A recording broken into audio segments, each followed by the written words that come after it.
Magandang umaga po muli sa inyong lahat. Malugod na pagtanggap sa St. Joseph Parish Gagalangin para sa ika-15 ng umagang banal na misa na may liturya ngayong kapistahan ng pagbibinyag sa Panginoon. Tumayo po ang lahat at tayo'y makiisa sa Eukaristikong pagdiriwang na pamumunuan ng ating Kura Paroko, Reverendo Padre Douglas D. Badong.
Sa ngalan ng Ama at ng Anak at ng Espiritu Santo, Amen.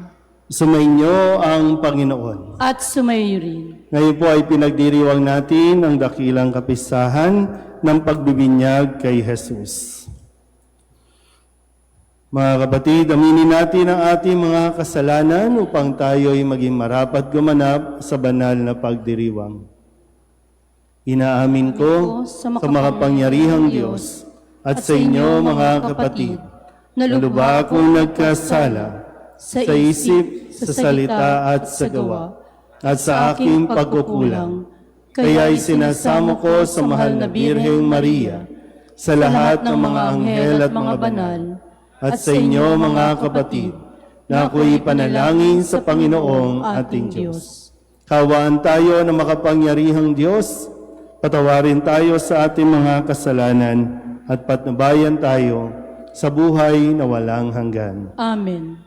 Panginoon, kaawaan mo kami. Panginoon, kaawaan mo kami. Kristo, kaawaan mo kami. Kristo, kaawaan mo kami. Panginoon, kaawaan mo kami. Panginoon, kaawaan mo kami.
Manalangin tayo.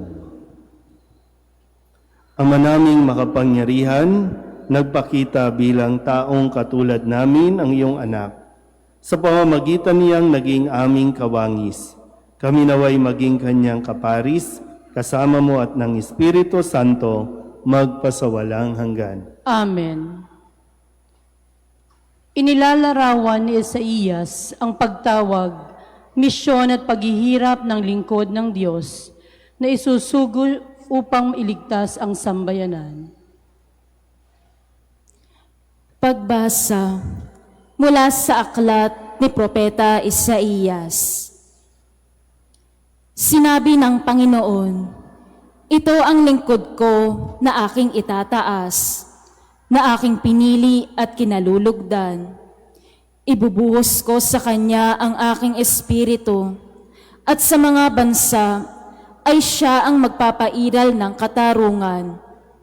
Mahinahon at banayad kung siya'y magsalita, ni hindi magtataas ng kanyang tinig. Ang marupok na tamboy hindi babaliin. Ilaw na aandap-andap, di niya papatayin, at ang katarungan ang paiiralin. Di siya mawawala ng pag-asa, ni masisiraan ng loob. Paghahariin niya ang katarungan sa daigdig. Ang mga bansa sa malayo ay buong pananabik na maghihintay sa kanyang mga turo. Akong Panginoon, tumawag sa iyo. Binigyan kita ng kapangyarihan upang pairalin ang katarungan sa daigdig. Sa pamamagitan mo ay gagawa ako ng pakikipagtipan sa lahat ng tao at magdadala ng liwanag sa lahat ng bansa. Ikaw ang magpapadilat sa mga bulag at magpapalaya sa mga bilanggo ng kadiliman." Ang salita ng Diyos. Salamat sa Diyos. Basbas ng kapayapaay sa bayan ng poong mahal. Basbas ng kapayapaay sa bayan ng poong mahal. Purihin ang Panginoon ninyong banal na nilalang, pagkat siya ay dakila't marangal ang kanyang ngalan. Ang poon ay dakilain, purihin ang Diyos na banal. Yumuko ang bawat isa kapag siya ay dumatal. Basbas ng kapayapaan sa bayan ng poong mahal. Sa gitna ng karagatan, tinig niya'y naririnig. Sa laot ng karagatay, hindi ito nalilingid. Pag nangusap na ang poon, tinig niya'y ubod lakas. Ngunit tinig kamahalan kapag siya'y nangungusap. Basbas ng kapayapaay sa bayan ng poong mahal. Ang tinig ng dakilang Diyos parang kulog na malakas, kaya't mga nasa templo'y sumisigaw nagagalak. Panginooy papurihan, ganito ang binibigkas. Siya rin ang nagahari sa dagat na kalaliman, namumuno siya roon bilang hari, walang hanggan. Basbas ng kapayapaay sa bayan ng poong mahal. Ipinaliliwanag ni Pedro sa paganong si Cornelio at sa sambahayan nito na ipinagkakaloob ng Diyos ang kaligtasan sa mga Hudyo at sa mga pagano sa pamamagitan ni Hesukristo. Pagbasa mula sa mga gawa ng mga apostol. Noong mga araw na iyon, nagsalita si Pedro. Ngayon ko lubusang natanto na walang itinatangi ang Diyos. Nalulugod siya sa sino mang may takot sa Kanya at gumagawa ng matuwid kahit saang bansa. Ibinigay ng Diyos ang Kanyang salita sa mga Israelita. Sa kanila niya ipinahayag ang mabuting balita tungkol sa pakikipagkasundo sa pamamagitan ni Hesukristo. Ngunit siya'y Panginoon ng lahat. Alam ninyo ang nangyari sa buong Judea na nagsimula sa Galilea nang mangaral si Juan tungkol sa binyag. Ang sinasabi ko'y tungkol kay Jesus na taga Nazaret.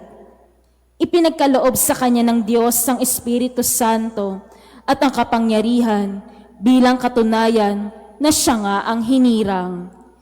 Sapagkat sumasa kanya ang Diyos, saan man siya pumaroon, ay gumagawa siya ng kabutihan at nagpapagaling sa lahat ng pinahihirapan ng Diablo. Ang salita ng Diyos. Salamat sa Diyos.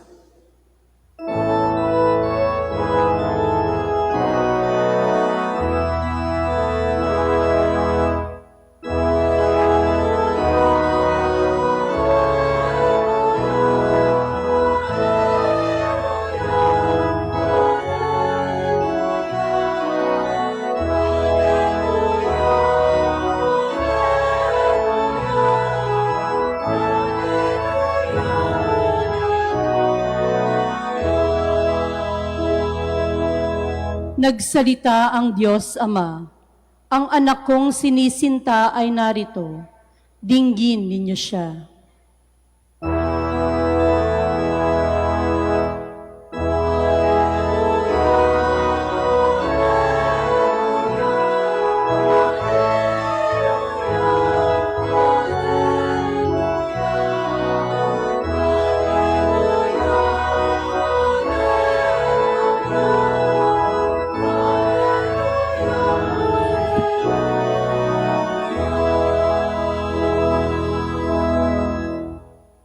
Sumainyo ang Panginoon. At sumaiyo rin. Ang mabuting balita ng Panginoon ayon kay San Mateo. Papuri sa iyo, Panginoon.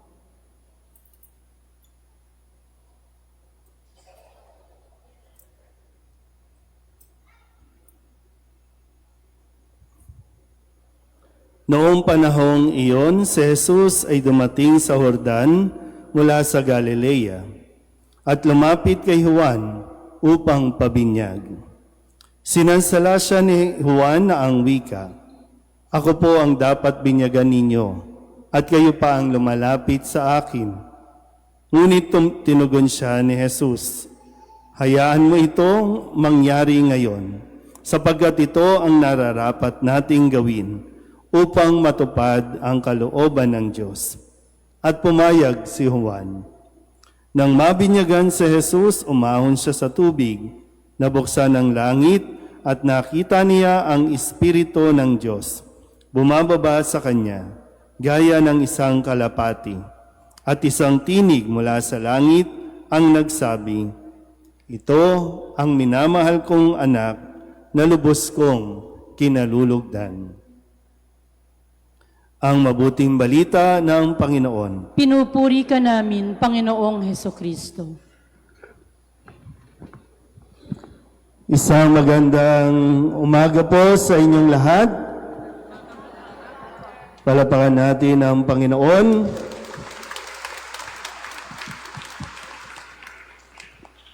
Konting adjust mo, Justin. So ngayon po ay ipinagdiriwang natin ang kapistahan ng pagbibinyag sa ating Panginoon. So si Juan Bautista ang nagbinyag sa ating Panginoon. Nakita niyo po ba? So yung pag-evolve no ng ating pong yung mga nilalagay kasi sa simbahan, ba yung mga imahen, yan po ay mga naghahatid ng mensahe sa atin. Kaya mahalaga din na bahagi ng liturhiya na mayroong mga liturgical arts na tinatawag. Kung mapapansin nyo po, mula doon sa Belen, nakita natin yung pagsilang ng sanggol na si Jesus. At mula sa pagiging sanggol, naging bata yung si Jesus, na kung saan ay last Sunday, ipinagdiwang natin yung kapisahan ng pagpapakita ng Panginoon o Epipanya sa pamamagitan ng 3 pantas na sumisimbolo na ang Panginoon ay nagpakita sa buong sanlibutan. Hindi na lamang para sa iilan o para sa mga Israelita, kundi nagpakita ang Panginoon sa lahat na ang Diyos ay totoong na may mukha, may laman, hindi na lamang ito hangin, apoy o kulog, kundi dahil kay Kristo nakita natin ng mukhaan ang Diyos. At ngayon, sa ating ebanghelyo, hindi lang basta nakita, kundi ipinakilala ng Diyos kung sino si Kristo nang siya ay lumapit kay Juan Bautista at sumunod ayon sa kanilang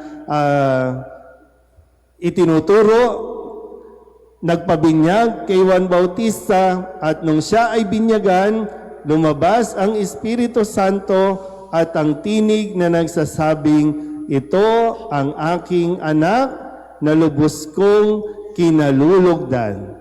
Hindi lang nagpakita, kundi ipinakilala ang bugtong na anak.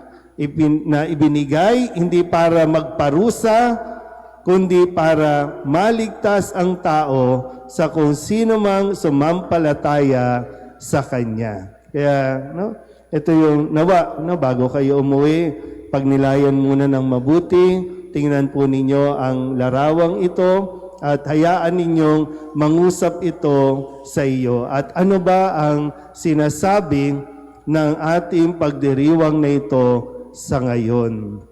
Ano bang sinasabi nito sa iyo? Kasi kung tutusin, yung halimbawa ni Juan Bautista, yung halimbawa ni Kristo, ito ay mga larawan ng kababaang loob. Humility. Sabihin nyo nga po, humility. Ano ba pag sinabing humility? Yung patuloy kang nakatapak sa lupa, patuloy kang nagpapakumbaba sa kabila ng katanyagan, sa kabila ng pagkilala sa iyo.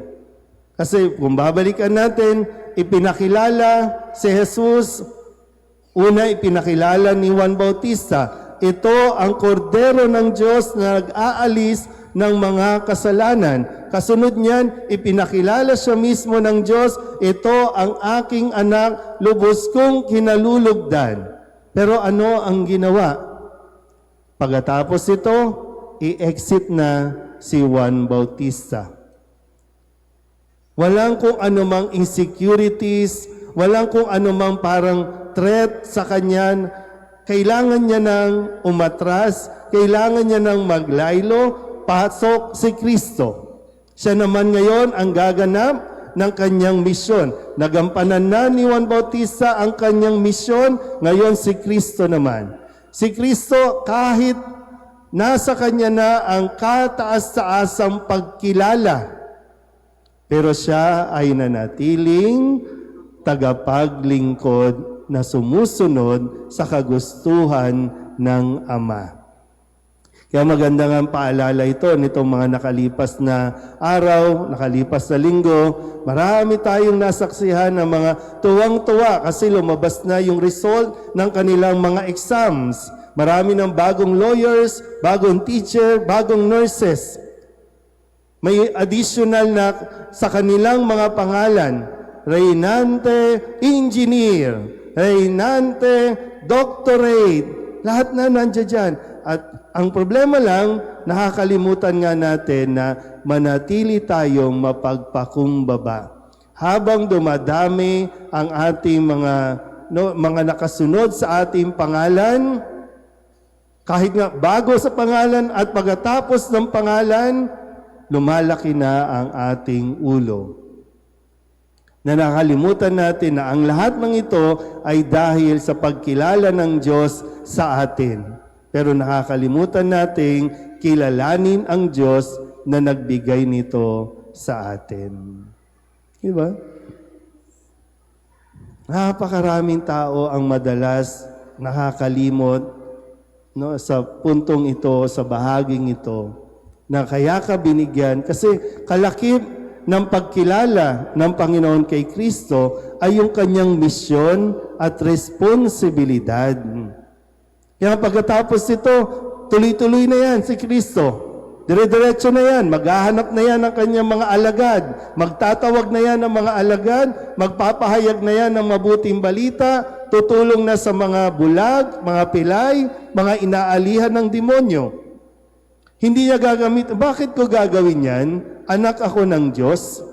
Kaya niya gagawin dahil siya ang anak ng Diyos. At lahat ay ipinagkatiwala sa Kanya ng Diyos. Sabihin niyo nga muna sa katabi ninyo, huwag kang mayabang, ha? Oh, tamo, natatakot kayong sabihan, no? Kaya nga, maging sa simbahan, di ba? Anong pangalan mo? Choir ako ng Saint Joseph Gagalangin. Kaya marami din sa amin dito nagpapataasan, nagpapayabangan kasi ginagamit yung pangalan. Ako ang coordinator, ako ang head dito o kung ano man. Anong pinagkaiba natin dyan sa labas? Anong pinagkaiba natin sa mga na mga talagang nagyayabang dahil sa kanilang mga achievements sa buhay? Kaya muli, paanyaya sa atin, katulad ni Juan Bautista, ang ating Panginoong Hesukristo, gaano man tayo katanyag, huwag nating kakalimutang kilalanin ang tunay na kumikilala sa atin. At hindi ka man kilalanin ng tao, hindi man i-appreciate ng tao ang iyong ginagawa, tuloy mo lang ang paglilingkod. Ituloy mo ng may kababaang loob at isang araw, maririnig mo ang pagkilala sa iyo ng Diyos. Amen? Magsitayo ang lahat, ipahayag natin ang ating pananampalataya. Sumasampalataya ako sa Diyos amang makapangyarihan sa lahat na may gawa ng langit at lupa. Sumasampalataya ako kay Jesucristo, iisang anak ng Diyos, Panginoon nating lahat. Nagkatawan tao siya lalang ng Espiritu Santo, ipinanganak ni Santa Mariang Birhen, pinagpakasakit ni Poncio Pilato, ipinako sa krus, namatay, inilibing, nanawag sa kinaroroonan ng mga yumao. Nang may 3 araw na buhay na maguli, umakyat sa langit, naluluklok sa kanan ng Diyos amang makapangyarihan sa lahat. Doon magmumulang paririto at huhukom sa nangabubuhay at nangamatay na tao. Sumasampalataya naman ako sa Diyos Espiritu Santo, sa banal na simbahang katolika, sa kasamahan ng mga banal, sa kapatawaran ng mga kasalanan, sa pagkabuhay na magli ng mga nangamatay na tao, at sa buhay na walang hanggan. Amen. Ating idulog ngayon ang ating mga kahilingan at mga panalangin, at ang ating itutugon, Panginoon ng buhay, dinggin mo kami. Panginoon ng buhay, dinggin mo kami. Maging tapat na daluyan nawa ng iyong biyaya ang mga pinuno ng aming simbahan sa kanilang pakikinig sa mga pangangailangan ng mga mananampalatayang ipinagkatiwala mo sa kanila. Manalangin tayo. Panginoon ng buhay, dinggin mo kami. Piliin nawa ng aming mga pinunong lingkod bayan, gayon din kaming mga mamamayan, ang kabutihang pangkalahatan at pagkalinga sa kalikasan, saan man at kailanman. Manalangin tayo. Panginoon ng buhay, dinggin mo kami. Itulot mo, Ama, na matularan namin ang iyong pag-ibig sa pakikitungo namin sa isa't isa, lalo na sa mga pagkakataong mahirap umibig. Manalangin tayo. Panginoon ng buhay, dinggin mo kami. Sa kanilang pagbabalik sa iyong piling, yakapin mo sa iyong pag-ibig ang aming mga yumaong mahal sa buhay at patuloyin mo sila sa kaharian mo sa langit. Manalangin tayo. Panginoon ng buhay, dinggin mo kami.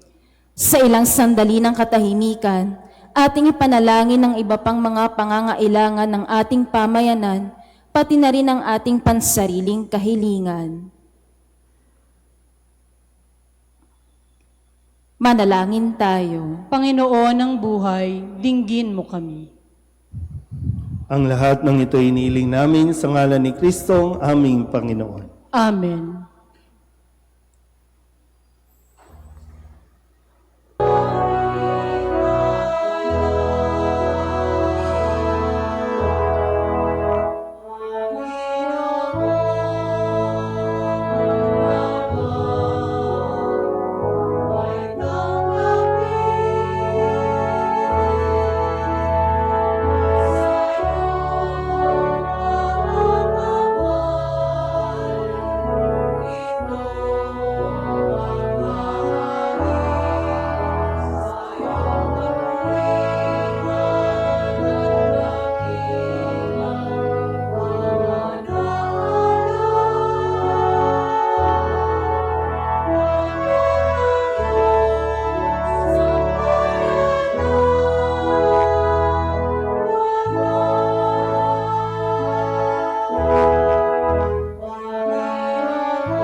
Magsitayo po ang lahat.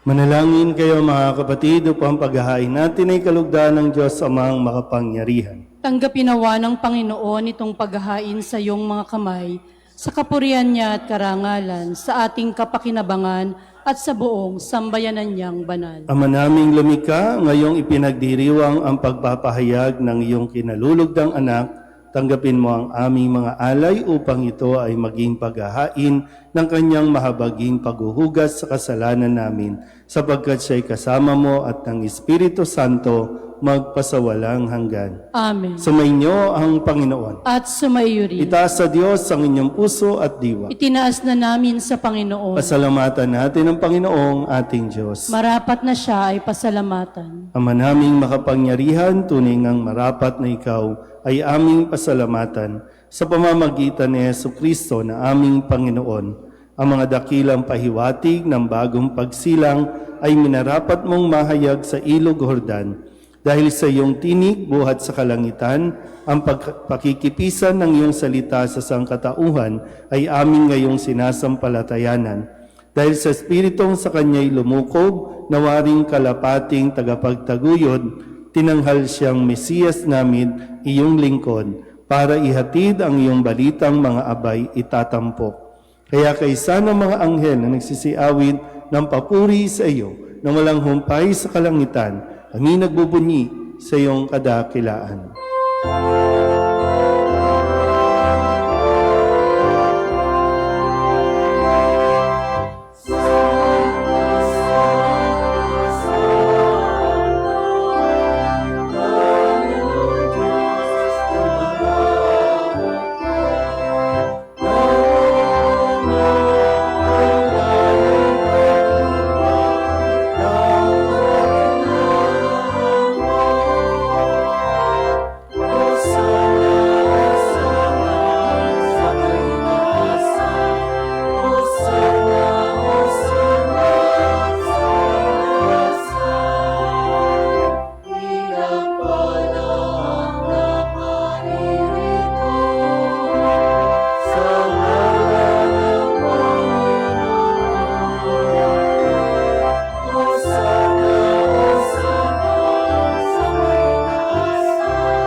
Ama naming banal, ikaw ang bukal ng tanang kabanalan. Kaya't sa pamamagitan ng iyong Espiritu, gawin mong banal ang kaloob na ito upang para sa aming maging katawan at dugo ng aming Panginoong Heso Kristo. Bago niya pinagtiis ang kusang loob na maging handog, hinawakan niya ang tinapay, inasalamatan kaniya, pinaghati-hati niya iyon, iniabot sa kanyang mga alagad at sinabi, tanggapin ninyong lahat ito at kanin, ito ang aking katawan na ihahandog para sa inyo.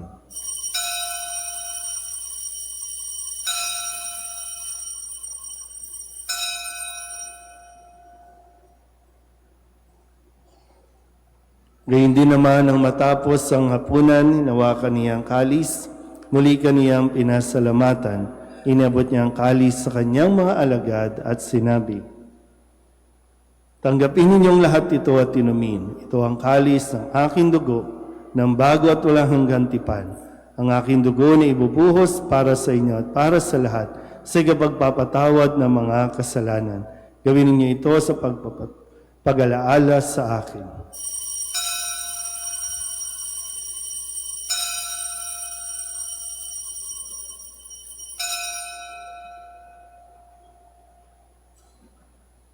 Ipagbunyi natin ang misteryo ng pananampalataya.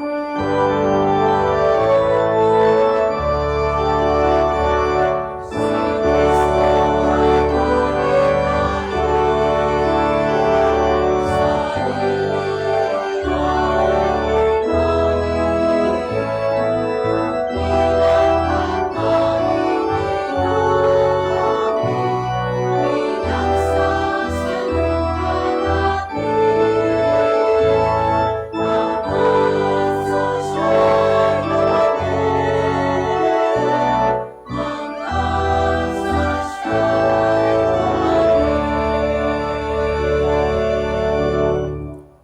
Ang mga ginagawa namin ngayon ng pag-alaala sa pagkamatay at muling pagkabuhay ng iyong anak.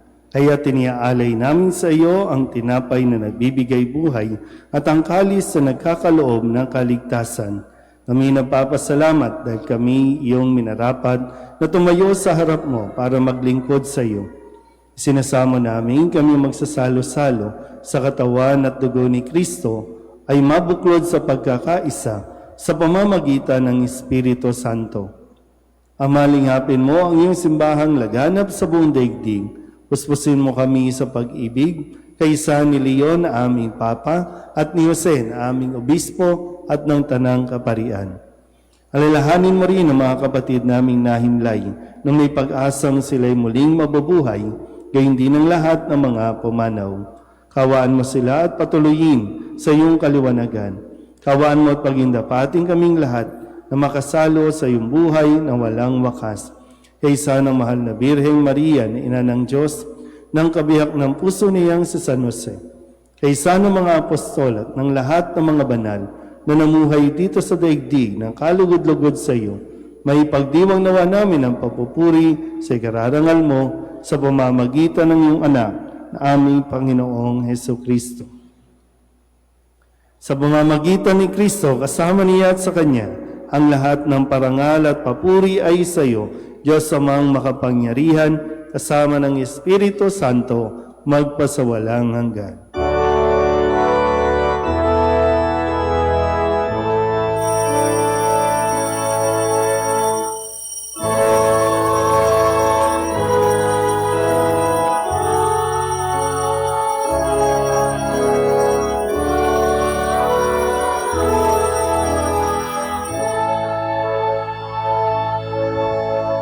Sa tagubilin ng mga nakagagaling na utos at turo ni Jesus sa Panginoon natin at Diyos, ipahayag natin ang lakas loob.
Hinihiling namin kami iadya sa lahat ng masama, pagkalooban ng kapayapaan araw-araw, iligtas sa kasalanan at ilayo sa lahat ng kapahamakan, samantalang aming pinananabikan ang dakilang araw ng pagpapahayag ng tagapagligtas naming si Jesucristo. Sapagkat iyo ang kaharian at ang kapangyarihan at ang kapurihan magpakailanman. Amen. Panginoong Jesucristo, sinabi mo sa iyong mga apostol, kapayapaan ang iniiwan ko sa inyo, ang aking kapayapaan ang binibigay ko sa inyo.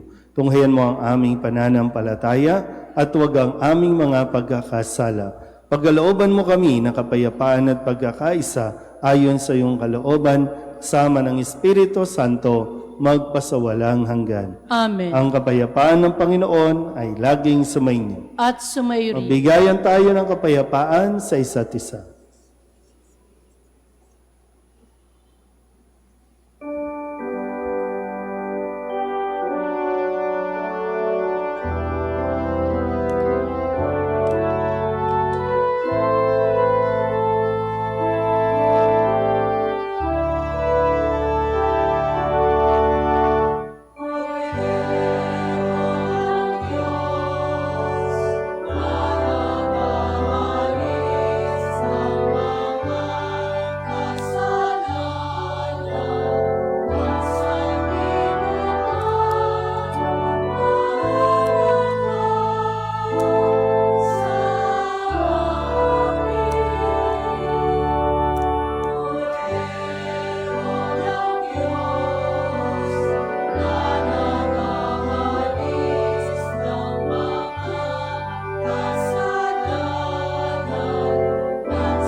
Ito ang kordero ng Diyos.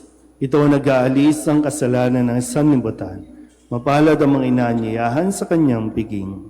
Panginoon, hindi ako karapat-dapat na magpatuloy sa iyo, ngunit sa isang salita mo lamang ay gagaling na ako.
Magsilod po ang lahat para sa panalangin kay San Jose. Abang tagapangalaga ng tagapagligtas, kabiyak na puso ng mahal na Birheng Maria, sa iyo ipinagkatiwala ng Diyos ang kaisa-isa niyang anak. Sa iyo nagtiwala si Maria. Sa piling mo si Kristo ay naging tao. Maging ama ka rin sa amin, pinagpalang Jose, at gabayan mo kami sa landas ng buhay. Ihingi mo kami ng biyaya, awa at tapang, at ipagtanggol kami sa lahat ng masama. Amen. Magsitayo na po ang lahat. Manalangin tayo. Ama naming mapagmahal, kaming iyong pinapakinabang ay maging mga anak mo nawa sa turing at sa katotohanan sa matapat naming pakikinig sa iyong anak na aming tagapamagitan kasama ng Espiritu Santo magpasawalang hanggan. Amen. Magsiupo po sa mandali para sa mga pamparokyang pabatid. Una, sa January 18 ay kapistahan ng Santo Niño na may temang Santo Niño, huwaran ng kababaang loob tungo sa kadakilaan ng Diyos. Ang lahat ay inaanyayahan sa mga sumusunod na pangparokyang gawain. Novena Masses simula January 9 to 17, 2026 Sa ganap na ika-6 ng gabi tuwing Lunes hanggang Biyernes, ika-6 ng gabi tuwing Sabado, at ika-3 ng hapon sa araw ng Linggo. Santo Niño exhibit mula January 4 hanggang 18 sa Parish Infant Room. Lakbayaw procession sa January 17 sa Minor Basilica and Archdiocesan Shrine of Santo Niño de Tondo. Ang ating parokya ay sama-samang tutungo sa simbahan ng Tondo pagkatapos ng ating ika-6 ng umagang misa. Sa araw ng kapistahan, January 18, ang Solemn Fiesta Mass ay sa ganap ng ika-3 ng hapon na susundan ng prosesyon. Inaanyayahan ng lahat ng sanggol at ng mga batang isasama sa prosesyon nang bihisan sila ng damit Santo Niño. Gayon din sa mga kamarero na sasama sa prosesyon, mangyaring magpatala sa parish office. Inaanyayahan ng lahat na mag-alay ng mga candies sa mga misang naturan. Ikalawa, sa January 15 ay kapistahan ng Virgin of the Poor. Inaanyayahan ng lahat na makiisa sa mga sumusunod na pagdiriwang. January 12 to 14, Novena Prayers and Rosary at 5:20 p.m. January 15, 2026, Fiesta Mass sa ganap na ika-6 ng umaga. Maraming salamat po. Panalangin ng pagbabasbas para sa mga nagdiriwang na kanilang anibersaryo ng pag-iisang dibdib. Diyos na makapangyarihan at walang hanggan, itinaas mo at binigyang dangal ang buklod ng pag-iisang dibdib at ginawang sakramento ng pagkakaisa ng iyong anak sa simbahang kanyang kabiyak. Pagkalooban mo ng biyaya ang mga mag-asawang ito na pinagbuklod mo sa pag-iisang dibdib. Sila ay nangangailangan ng iyong tulong at ng kalinga ng Birheng Maria at San Jose. Dinadalangin namin na sa hirap at ginhawa ay manatili silang nagmamahalan sa isa't isa. Magkaisa nawa ang kanilang mga puso sa buklod ng kapayapaan. Sa kanilang pagpupunyagi, maranasan nawa nila ang galak ng iyong pagtulong. Sa kanilang kagalakan, matanto nawa nila na ang lahat ay mula sa iyo at ikaw ang kaganapan ng lahat. Inihiling namin ito sa pamagitan ni Jesucristo, aming Panginoon. Amen. Muli po ang paanyaya para sa lahat ng mga nagsasama na hindi pa kasal. Invited po kayo dito sa aming parokya, dito sa parokya natin. Libre po ang kasal, kaya pag-isipan at pag-usapan nyo na po kung saan hahantong ang inyo pong relasyon. Kung hanggang kailan kayo magsasama na may katigasan ng ulo. Bago po kayo umuwi, pakidaan niyo po ang inyong mga anak dyan po sa may infant room para makita po nila yung iba't ibang anyo o larawan ng Santo Niño. At muli, sa mga susunod na araw na binaryo, mag-alay po ng mga candies o chocolate para ipamahagi po sa linggo para sa mga batang sasama sa prosesyon. At dalhin nyo na rin po yung mga Santo Niño images po ninyo sa linggo para mabasbasan. Sumainyo ang Panginoon At sumayo rin. at pagpalain kayo ng makapangyarihang Diyos, Ama at Anak at Espiritu Santo. Amen. Tapos sa banal na misa, humayo tayo sa kapayapaan ni Kristo. Salamat sa Diyos. Magandang umaga po.